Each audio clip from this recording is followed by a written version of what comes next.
Hello, party people, and welcome to Series 2, Episode 2 of Mancunia TV at our brand new, brilliant Habitat Studios. If you're a regular viewer, you're probably thinking, wow, hasn't Dave Sweetmore got really good looking since last month? But unfortunately, he's just not here. He is off gallivanting with Sean Ryder around Scotland. It sounds really romantic. It sounds really beautiful. So you're going to have to put up with me. Laura Beth, I am taking the reins. But do you know what? It's going to be an amazing show. We've got live music from The Battery Farm, Mora and the Fabulous Wonderfuls, and of course, Vinny Peculiar, as well as our resident poet, Keith's brother. He is here. He's not gallivanting round Scotland with Sean Ryder. He's keeping it real. Guest poet Lisa Moore. We've got an interview with the directors, producers of New Dawn Fades. And as always, we've got a brilliant live audience. MC Tunes is knocking about as well, spinning the tunes as usual. But first things first, I'm going to hand over to our resident band, The Information Highway.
Thank you.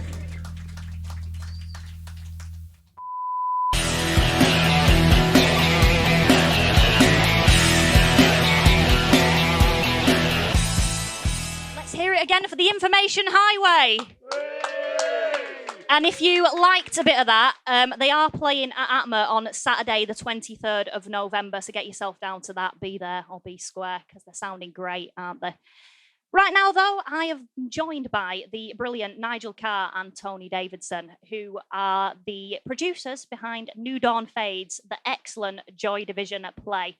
So let's start off, and we'll go with you, Tony, because you sat nearest to me. Give us a bit of background. How did you come knocking about the Manchester music scene? It goes back many years to early 70s. I managed a band called the Drones, and went to the second set, and I did go to the second Sex Pistols with the Drones. Joy Division were in front of me, and fast forward, I got them a record deal, and I saw what's happening in Manchester, and I was going to buy from the first wife. I've been married 3 times. I love wedding cake, by the way. Like Henry VIII. Yeah. But I was going to buy a house up in Winslow, and I thought, no, I'm not going for it.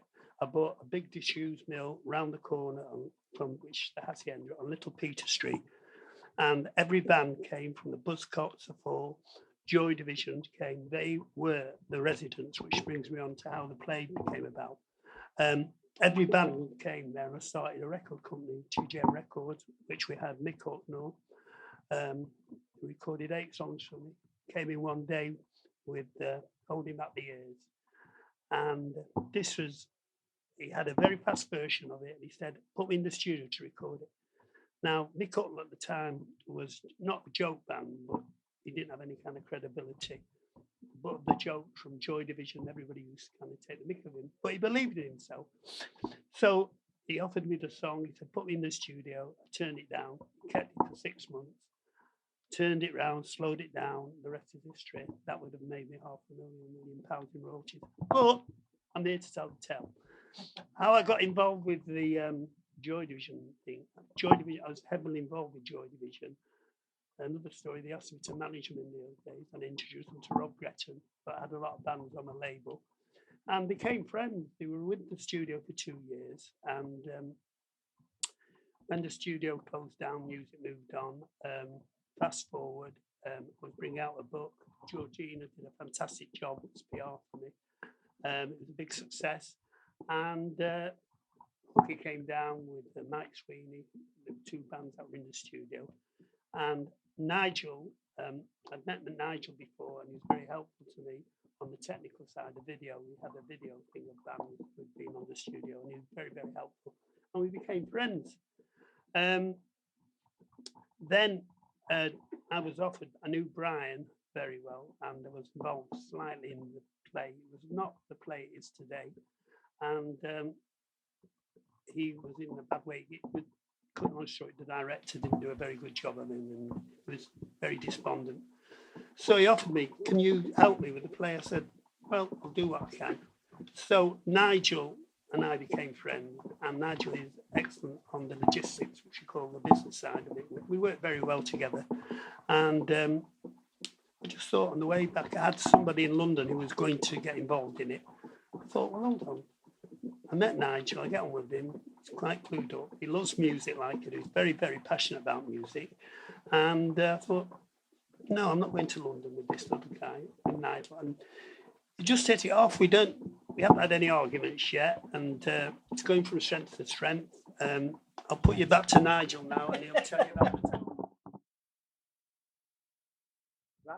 it. Yeah, so Tony came to me, and we put like a business plan together, and we made it all work. And we booked out 5 venues in the first year, which was last year, 2023. And we got to the end of the tour last year, and we felt like dying, because that's what happens at the end of the tour. You're absolutely knackered.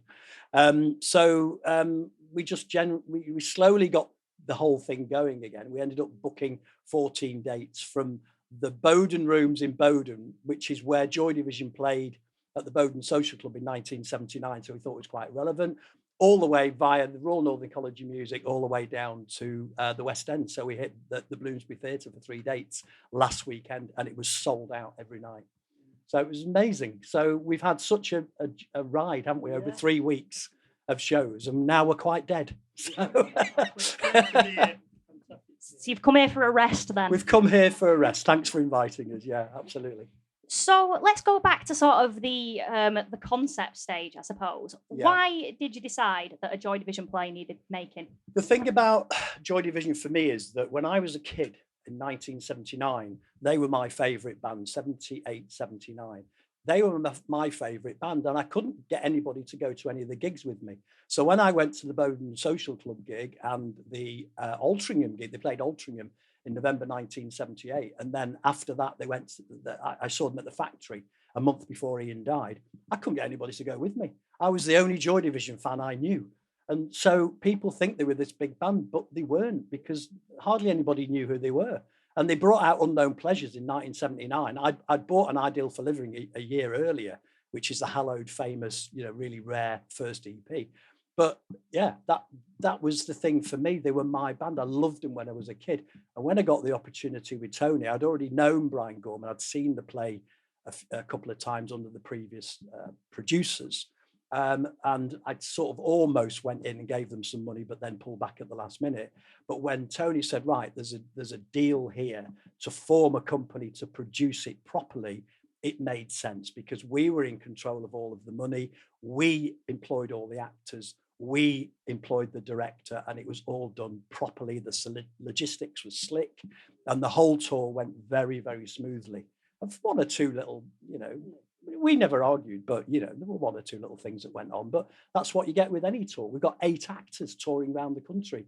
They're not all going to get on all of the time, but actually they pretty much did, and they were absolutely golden to work with. Yeah. And the guy that played Ian Curtis, Josh Lonsdale, we've got to point out how absolutely amazing he was, because he did all the arm movements of Ian Curtis. Georgina saw it.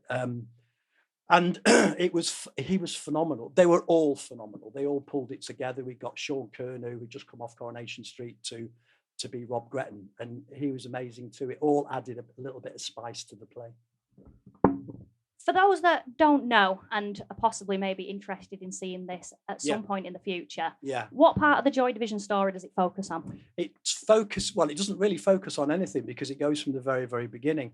Because originally Terry Mason was the drummer. He eventually went on to manage them. So really it's from the instigation, from when they were sort of shortly known as Stiff Kittens, which they never actually played a live gig as, through Warsaw, and then coming up with the name Joy Division. So it comes from the very inception, but it's also interweaved with the story of the formation of Manchester, Mamukium, the breast-shaped hill. That's what it's named after. So we get Colonel Agricola coming on. We've got Frederick Engels coming on. We've got John Dee coming on. And people are like, what the hell's going on here? But then suddenly they realise that Ian's writing words down that is picked up from these people, picked up from the past, and forming lyrics. And so the play intertwines the story of Joy Division with the story of Manchester.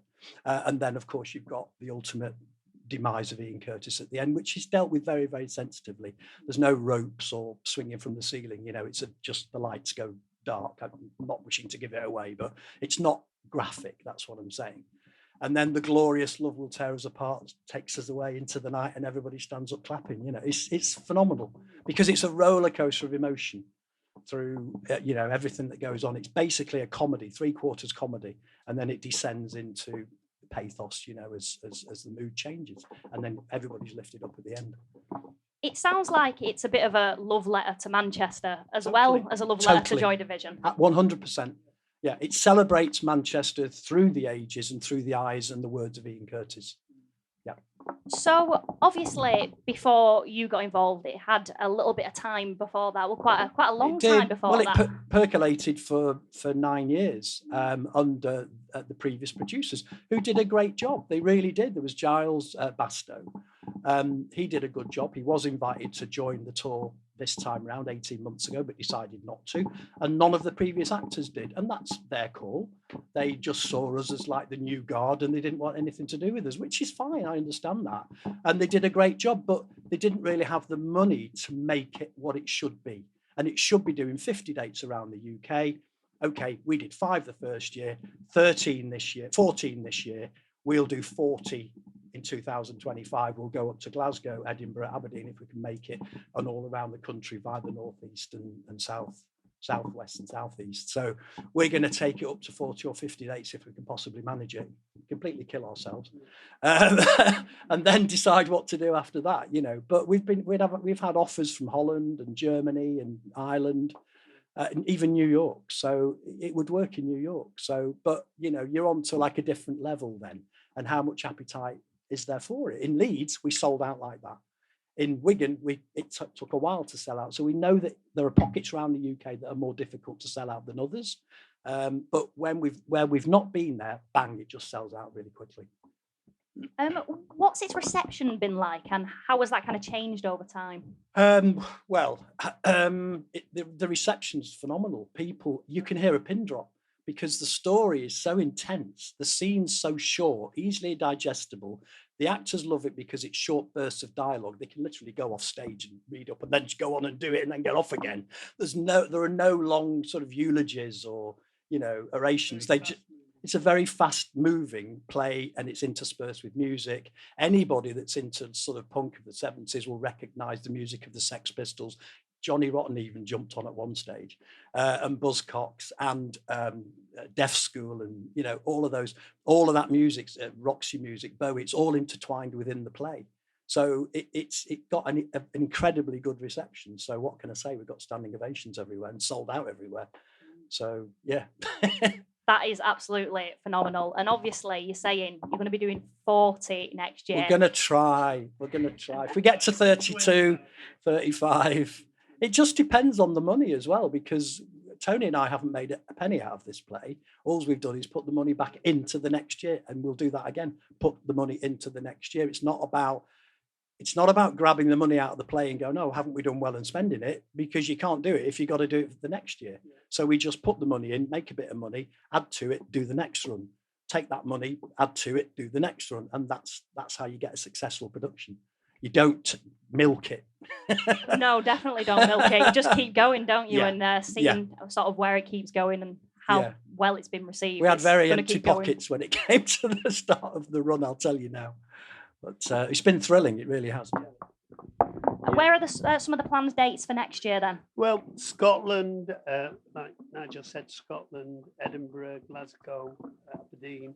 There's a big demand that Nigel and I constantly get when you're coming, and coming north.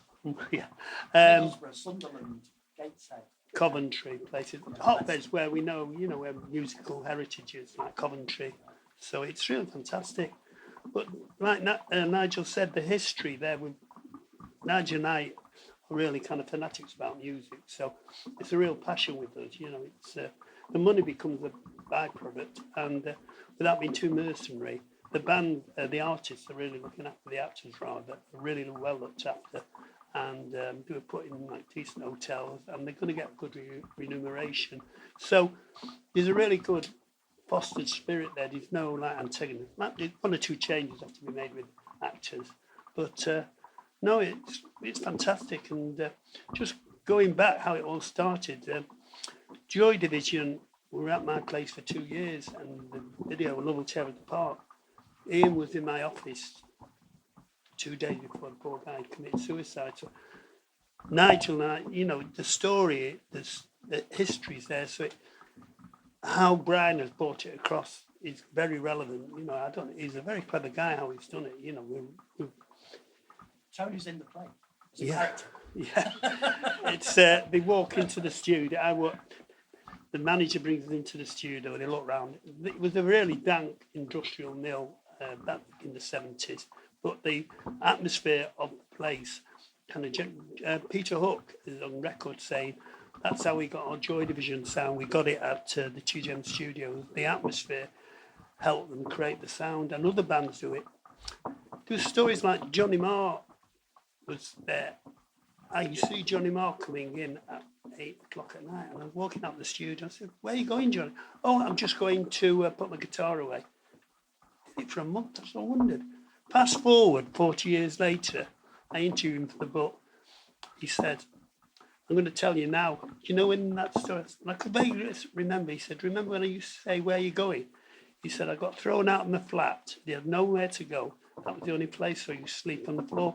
But that was the catalyst for him to get strong and make the music. So there's a million stories in there with the thing. So meeting with Nigel, it kind of all came together. So certain things in life are meant to be, really. I didn't think I'd be a producer in a play. I don't think Nigel did. But here we are. And it's onwards and upwards. And I'm really, really pleased. I'll tell you a funny story before I put you past to Nigel. I'm over to it. The Ideal for Living EP was a disaster. I don't know if fans of Joy Division know. It was a very bad production. And they came to me with to borrow the money for the 12-inch EP. So I lent them the money, and they owed me £150 back rent. They did pay it then. There were one of the few bands that paid, actually. And they offered me 4 boxes of these singles as part of payment. Now, just the single is that rare. Every single goes for a minimum of 6-7 grand. And at the time, you don't think. And could have signed. There's loads of things I could have done. But, you know, history, you don't, at the time, you don't think anything what's happening. Like today, what's happening. You know, it's a great thing. But it's life. And I'll just put it back to Nigel anyway. You're pretty much done, aren't you? It sounds like there's amazing stories in it. Obviously, There's we need to 100 see more stories, yeah. We need to see Tony in his little cameo role. Yes, if people want more information, because they're interested in coming next year, where can they find it? Dead easy, newdawnfades.co.uk. Loads of socials. Free badges for anybody that wants them on this table over here. A few free beer mats as well. Thanks very much. Thank you so much. Thank you. New Door Fades, get yourself there. It sounds like an absolutely amazing play.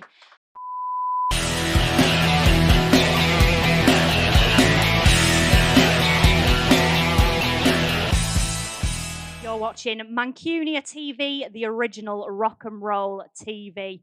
It's live, it's brilliant. Yet to come, we've got some brilliant live music from Mora and the Fabulous Wonderfuls, MC Tunes, Keith's brother and Lisa Moore, and the Battery Farm. But, of course, right now, performing some stuff from their new album, How I Learned to Love the Freaks, it's Vinny Peculiar.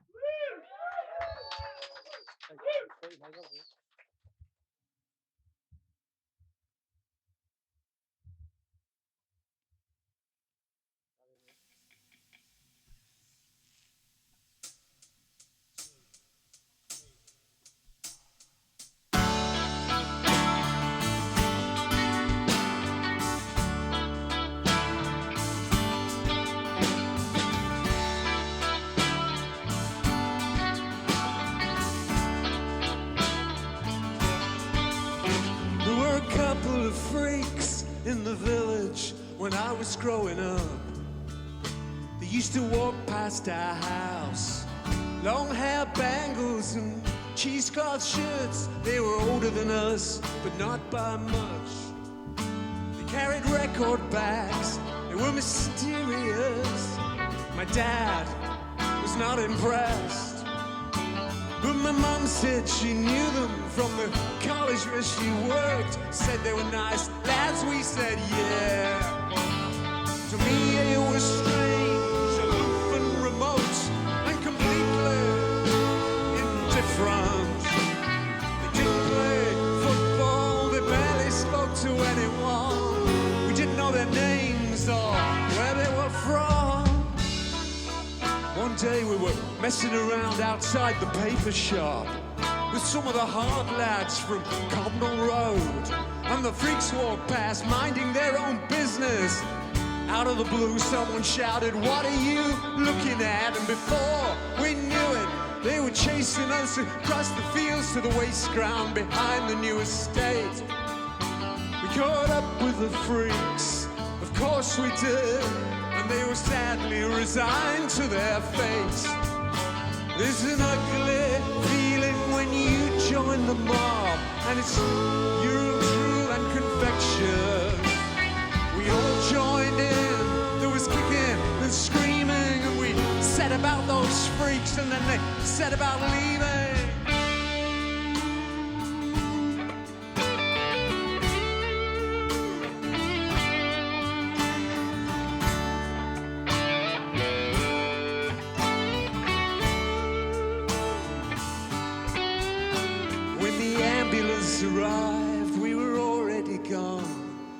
hiding out in Ronnie Spud's caravan.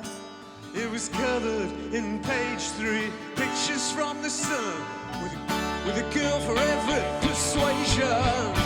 Yeah, thank God those freaks were okay. Bruises and cuts, a little shaken up. My mother asked me, was I involved at all? I lied, I said no, what would I do something like that for? And the freaks were never seen again. They never pressed charges, I was grateful to them. Off to university, end of the year, to study something no one had heard of before. Freaks, how I learned to love them, how I learned to love the freaks.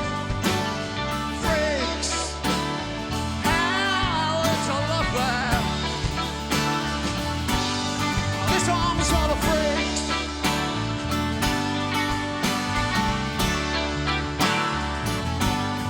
This song's for the freaks.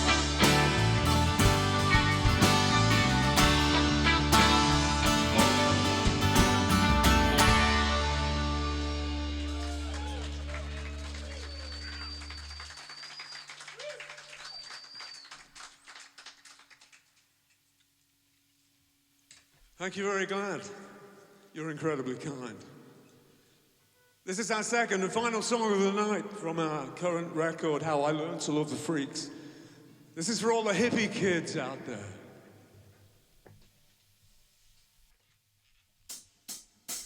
Hey! Hey! Hey! Hey! Hippie kids, who are ya? Hippie kids, who loves ya? Hippie kids, where are you now? Freedom is a fickle friend, only when I let you down again. Sold you on to the corporation, sold your ideas and your imagination. No boundaries, no school, no discipline, and no rules. Hey! Hey! Disappear like you were never really here. Were you? Were you? Were you? Ah!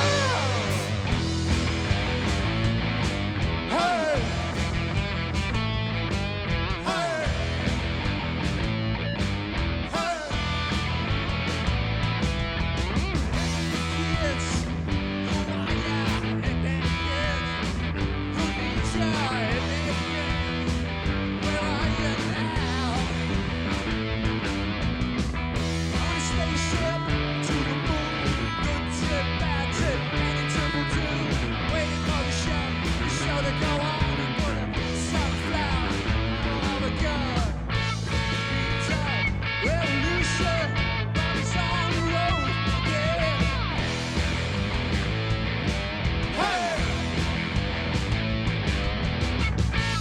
Says she loves confusion, wants to start all over again. Yeah, yeah, yeah. Who are ya? Who needs ya? Where are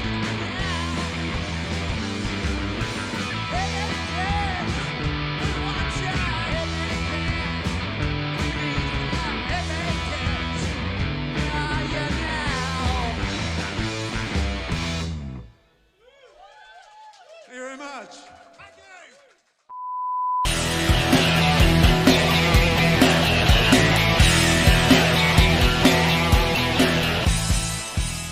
You're watching Mancunia TV. Let's hear it again for Vinny Peculiar. Remember, go and get that album, How I Learned to Love the Freaks. It's sounding absolutely fantastic. Right now, though, without further ado, they have got a big gig coming up. We Shall Overcome at the Social Refuge. It is Mora and the Fabulous Wonderfuls.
gypsies are on the run now, like the South Dakota crew.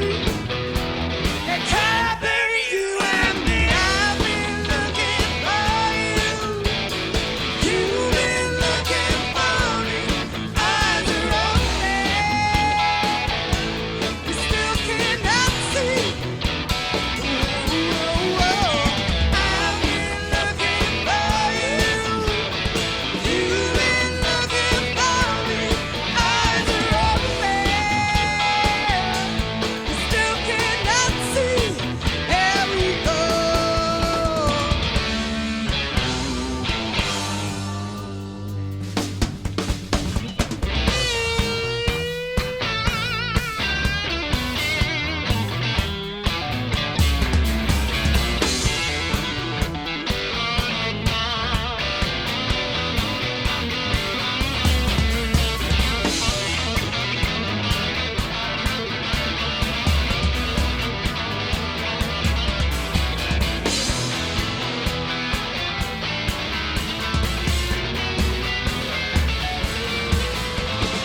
Shooting John Lennon, killing religion, and the president's fault. Shoot us a man. Don't need anymore. Don't need anymore. I've been looking for you. You've been looking for me. Eyes are open. You still cannot see. I've been looking for you. You've been looking for me. Eyes are open. You still cannot see. I've been looking for you. You've been looking for me. Eyes are open. You still cannot see. Here we go.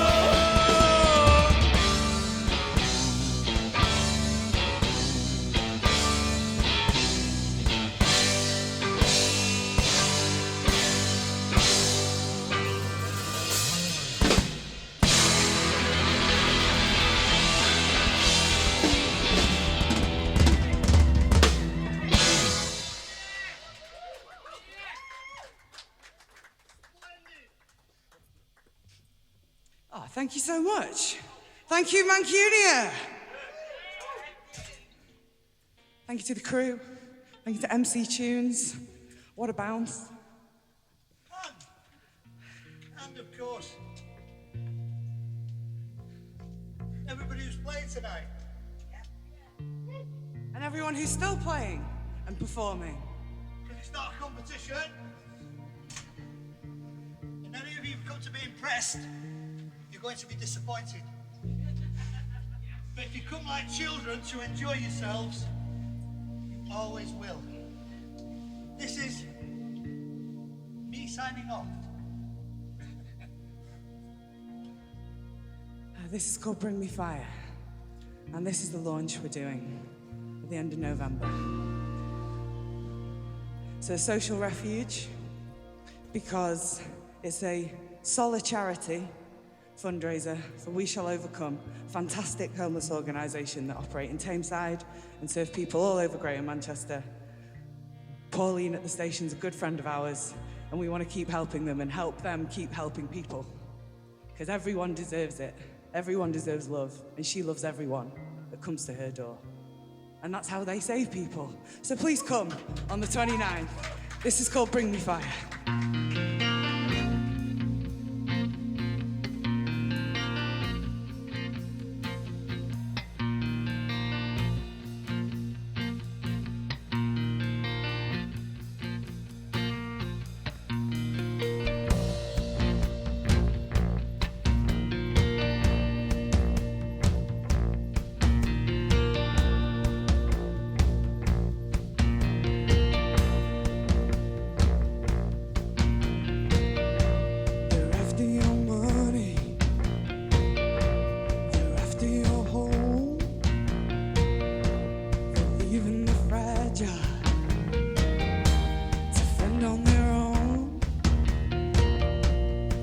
seeking no answers.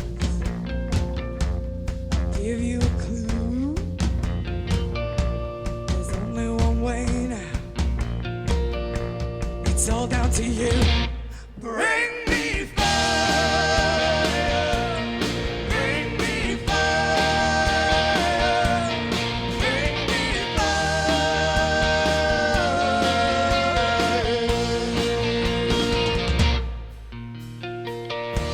I don't read the papers. Don't need no TV. 'Cause I've got the radio. It's talking with me. Make people nervous. Make them feel scared. Do you know why that is now? 'Cause I'm coming from here. Bring me fire. Bring me fire. Bring me fire.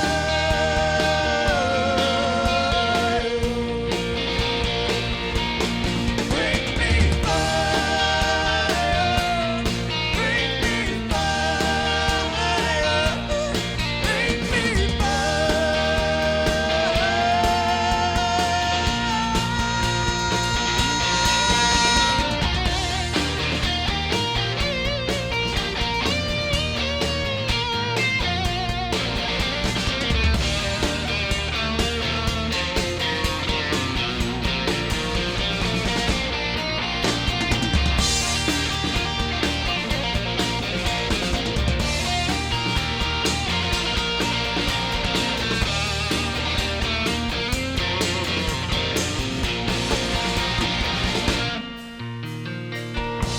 They've taken your money. They've taken your home. They're leaving the fragile to fend on their own. You're asking me questions. I'll give you a clue. There's only one way now. 7 billion of you. Bring me fire. Bring me fire. Bring me fire.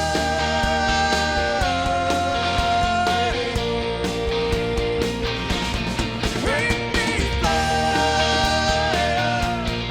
Bring me fire. Bring me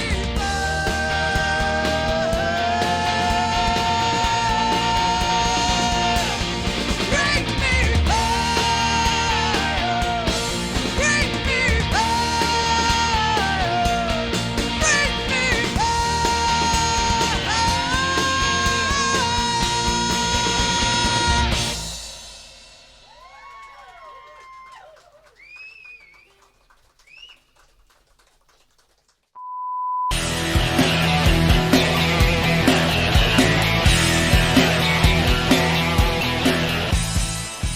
You're watching Mancunia TV, Series 2, Episode 2, and what an absolute stonker of a show it has been.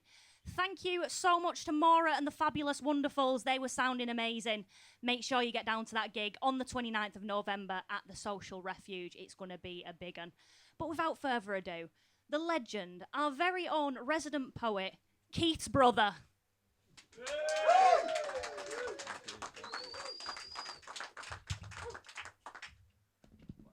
Thanks, Laura Beth. Okay, welcome to episode 2 of the Poets Corner.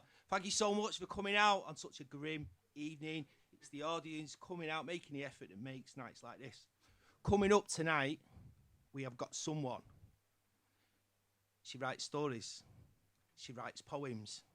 She's got a book that's just come out called And She Dances. She has been on the telly. We are talking Coronation Street here. We are talking Emmerdale. We're not talking EastEnders, which is good. Okay, it's Lisa Moore. She's coming up very soon. She's brilliant. But first, this is a little piece about someone who always wanted to live in the moment. Someone who always wants to do something special and exciting, but could never get round to it. And it is in no way an autobiographical piece. It's called Down There for Dancing.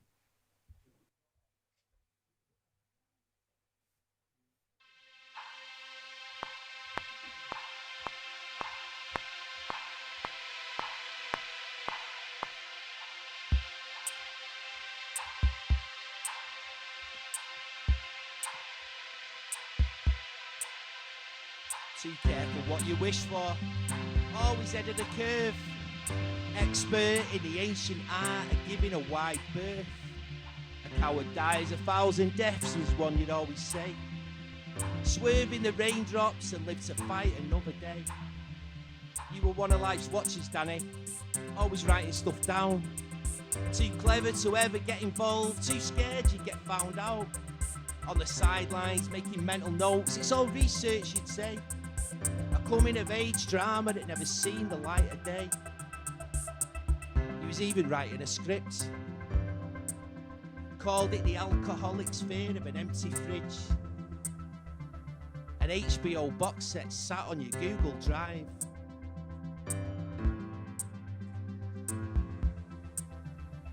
There was the one about the leg tattoo, you'd explain it like a film.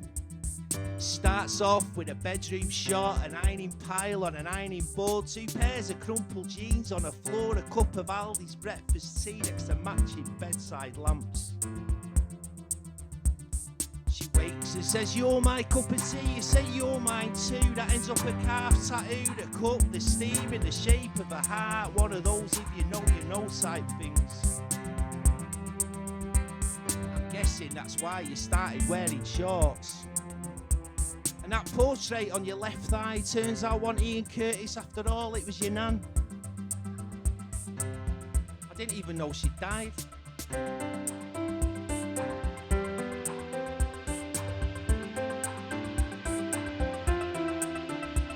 But we could have crossed the Rubicon, seen the Northern Lights, done Helvellyn by a striding edge, but could never find the time. We could have called it research, a pair of actors in a script. But down there for dancing, Danny, those wings were always clipped. You stood at the back for the Hacienda classical gig, just staring into your phone. Said you was checking your credit score, and deep down where love lives was the encore. By then, you were long gone. You met on the corner of Hilton Street in one of those summer downpours. The party bike of Barnsley hens were singing Rope for Luck. Clint stirred his guitar, the Carney Doom scrolled in the sun. Pete explained to his Uber driver how not to run a club. She said it was a dad's jumper, one of those fisherman's friend type things. Snow White in Doc Martin boots, could see in the dark with those brown eyes. Probably still can now. Even milkshakes and misread signs or umbrellas and unbroken hearts, another chapter that never seen the light.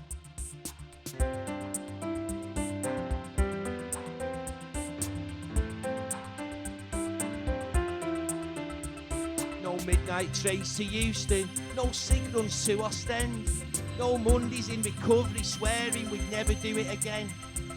There's a BAFTA-winning sitcom waiting to be told, but no one knew the ending was I'll be telling it alone. So we'll make it up the hard way, going by a striding edge. In the crosswind and the summer rain, we'll lay you down to rest. We're gonna call it research, no more needing to pretend. But down there for dancing, Danny, we'll keep him guessing till the end.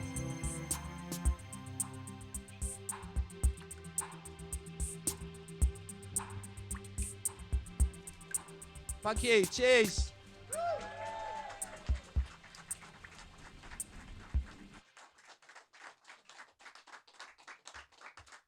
Very kind, thank you.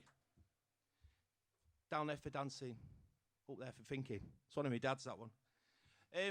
Okay, when you start doing this writing thing, whatever it is I do, when you start off, you get drawn to something called open mic evenings. And They're usually upstairs in a pub or a back room, and there's about 15, 20 people who are the same as you. They've wrote poems or stories, and they all share what they've done. And you go to a few, and then sometimes you see someone who actually blows you away, who are really amazing. And that's the case with Lisa Moore. When I first met her a couple of years ago, she made me laugh. She made me feel a bit sad. And that's the point of it, really. When you write something, you just want to feel something. And she did. She was brilliant. I'm sure you'll enjoy it tonight. Please make some noise for Lisa Moore.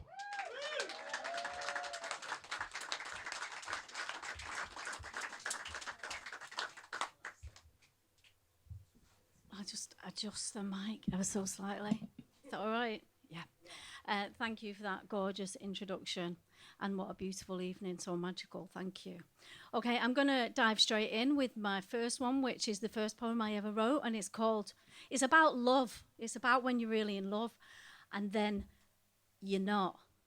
And it's called You've Lost That Loving Feeling and It's Only Been 2 weeks. You enveloped me into your skin. As I cooked for you, you just looked, were hooked. We took tea to bed and read beautiful moments of nothing said. Our kisses lasted hours, led to long showers. Once you even bought me flowers. We made plans. We were each other's biggest, wildest fans. Your tunes were my tunes, your tears mine too. You were a permanent, pleasurable fixture. For me, you were an intoxicating mixture, absolutely, categorically, undeniably the one. And then suddenly, you're just gone. There was no hint, no glint, no other great affair, no big bugbear, no see you there. Just a text, followed by an email, stroke letter, explaining that you were truly, really very sorry, but just really knew no better. Thank you. And I hope I can say this on here, but don't anyone feel sorry for me. Dodged a bullet. What a bell end. And he came back, and I said no. Okay, so this next one is for Dave, who's over there. I've only just met him, but I was really warm near the fan. And I was like, come on, some of us are menopausal, which is not strictly true. But I was warm. So Dave then said to me, you don't really know about menopause until you live with someone. So this one's called, I've not just made it up, I've had it ages. It's called I'm Very Menopausal Me. When I first wrote it, I was perimenopausal, which for anyone who doesn't know is pre.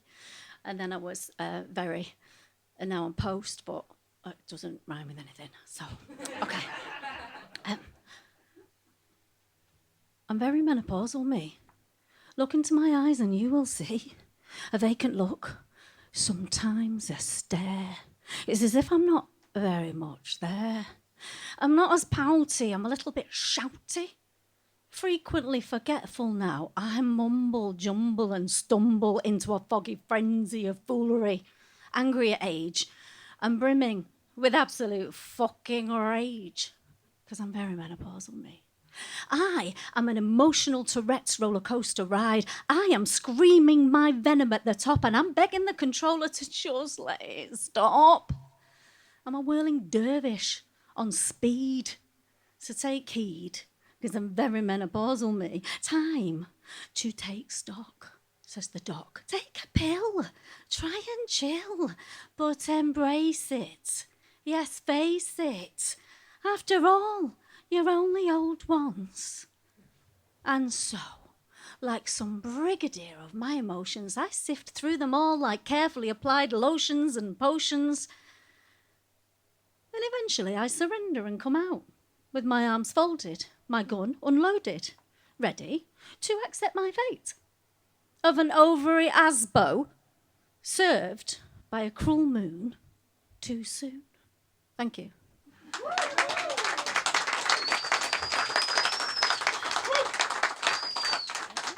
This next one's a bit of a turnaround. It's a rendition of John Cooper Clarke's I Want to Be Yours. Okay, so it's for my dream man, wherever he is.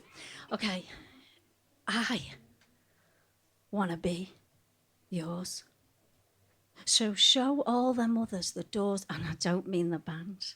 Speaking of which, you can light my fire any time you like. You can send me higher. In fact, I demand that you make a stand for me, because I want to be yours.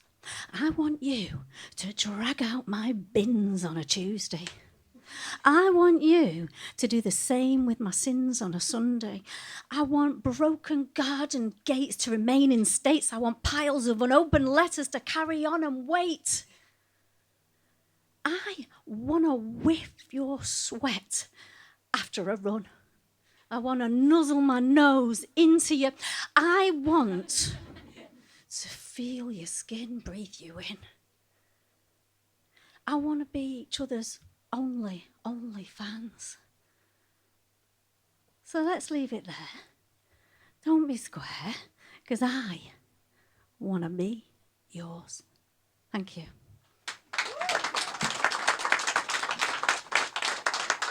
This next one is about sisterhood, but it's about when sisterhood isn't sisterhood.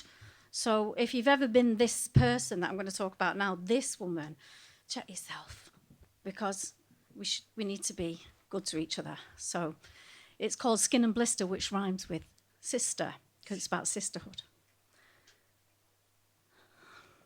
Hey, Skin and Blister, sister, how do you fare? Did you fire any arrows through a heart just to be smart? Did you proceed to settle in scores even though you knew of a deep-rooted, seeping, festering, open source? Did you titter behind slimy walls, awaiting her bigger falls, squinting through Instagram posts, dragon-possessed, spewing your scorching words? Did you pick up for her? Did you stick up for her? Did you paint her like a clown? Did you stand her down? Did your whippet whispers meander to slander? Did you forget that time in history where at each and every turn they tried to burn her, turn her, unlearn her, stop her in her tracks, elasticate her right back? Do you introspect or do you project? Were there pearly gates to heaven? Would it be a sleek and slow glide for you? Or would you have to hide while they search for your name on the door, only to be told your name's not on the list, you're not coming in? Oh, sister. Thank you.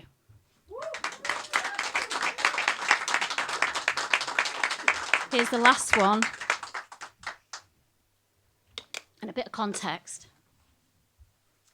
This is about the pressure that I feel, that we all feel as women, that we're put under for looking a certain way for as long as we can, and that kind of pressure. And it's called These Hands. And then I'm just going to plug that as well while I've got it. Okay. It's going, I'm not just saying it's going like hotcakes. I can't quite believe it. It's selling like mad, and it's kind of big, lovely surprise to me. So if anybody wants a copy, you can either find me on More Trouble One, which is my Instagram handle, or you can see me after this, and I've got a few with me. But it's called These Hands. You see these lines? They're mine, and they're fine. You see these creases mid-neck? They're also mine too. And if you're really, really, really lucky, you'll get them too. And so will you, and you, and you. You see these age-dotted hands? They've rocked my babies, and others too. They've written lives. They've soothed deaths. They've sewn back souls. They've poured, they've endured, they've chopped 1 trillion onions. They've made beds and lay in them. You see these bones? Much as they hold me, they also serve to unfold me. And when youth was done with me, they walked me away from lies and steadily toward a truth. And away from lies. You see these not so full lips? A little bit of it's gone to my hips. All the better. for sassing my way toward a world of non-head turning joy. A silver fox becomes his age. Yes, she can't get to hers without scrutiny. Not for all her guts and glory, not for all her tempered fury. So she grips her dotted hands and she watches as time giggles past, waving temptation at her to change her indentations. And she sighs the biggest sigh yet. And trust me, there have been a few. Oh, she says, my looks are the very least interesting thing about me. And she takes her lovely hips and her well-kissed lips, and she dances, and she dances, and she dances. When this age thing comes, don't deny it, fly it, for your soul may just soar. Thank you very much. What an amazing audience, thank you.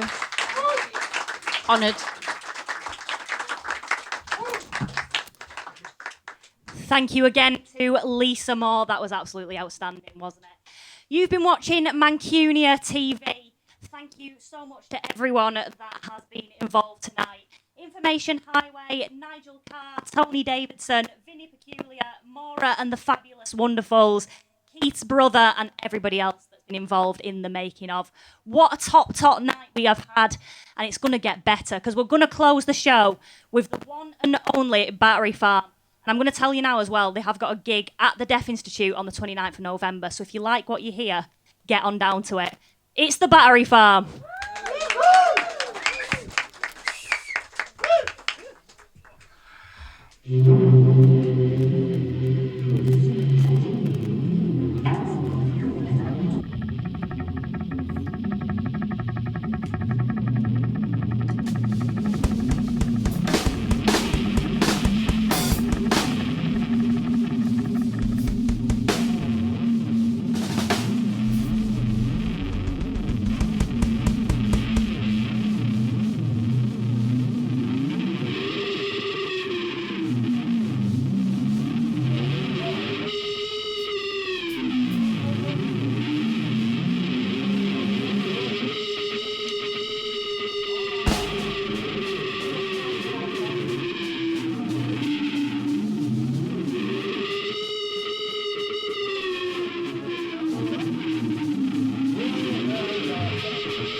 One, two.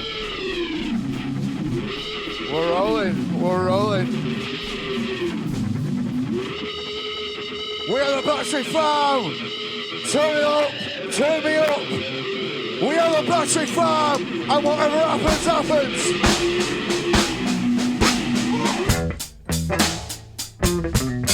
Do.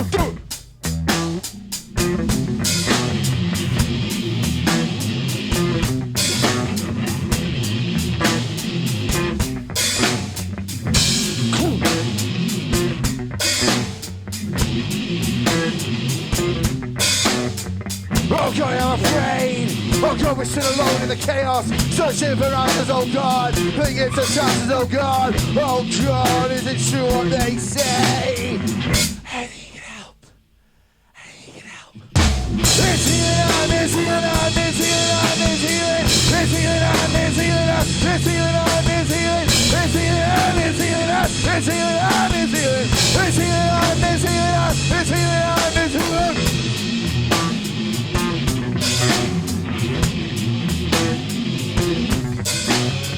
Oh God, which way is hell? Oh God, it's hard to tell. Make another way, oh God. Make it lives in me, oh God. Oh God, what's all the solid for? Oh God, we're still alone in the chaos. Oh God, how it controls me. I don't think you made it this way. I don't think you made me. I think it help. I think it help. Let's see it on, let's see it on. Let's see it, let's see it on, let's see it on. Let's see it on, let's see it, let's see it on, let's see it on. Let's see it on, let's see it, let's see it on, let's see it on, let's see it on, let's see it on.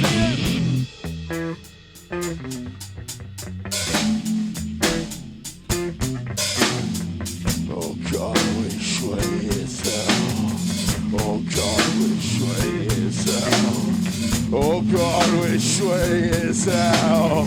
Oh God, which way is ah! Is he there? Is he there? Is he there? Is he there? Is he there? Is he there? Is he there? Is he there? Is he there? Is he there? Is he there? Is he there? Is he there? Is he there?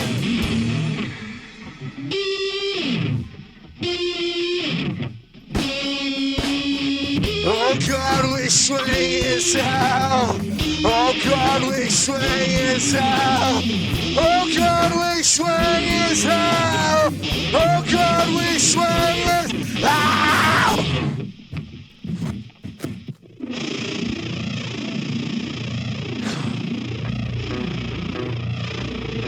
Hail Mary.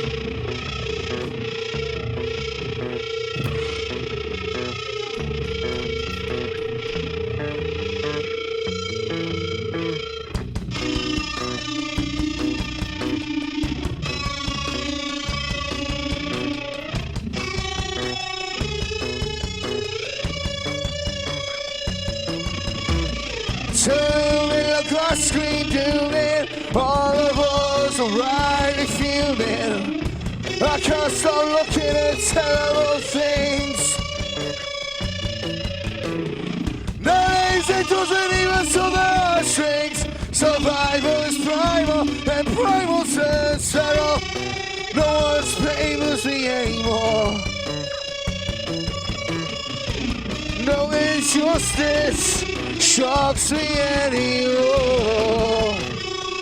Or will I become?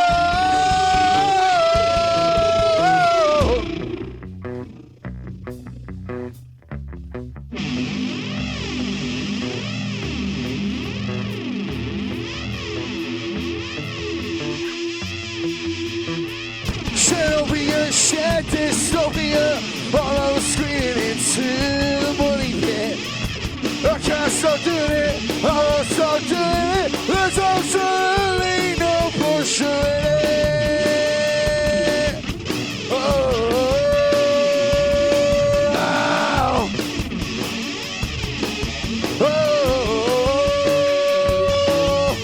get this thing the fuck away from me. Get this thing the fuck away from me. Get this thing the fuck away from me. Get this thing the fuck away from me.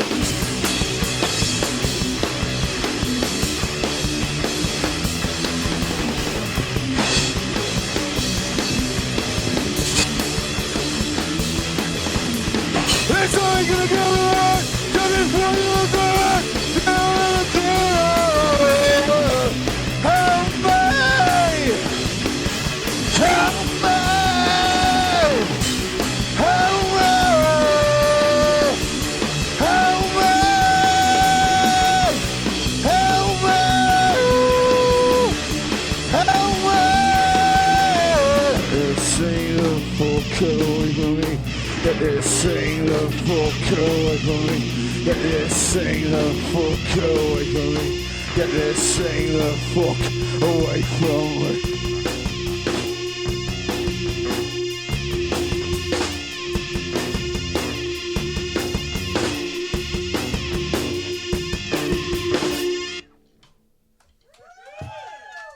Thank you for having us. Good. Cheers, Georgina. Cheers, Anton. It's been a wonderful night. I love you.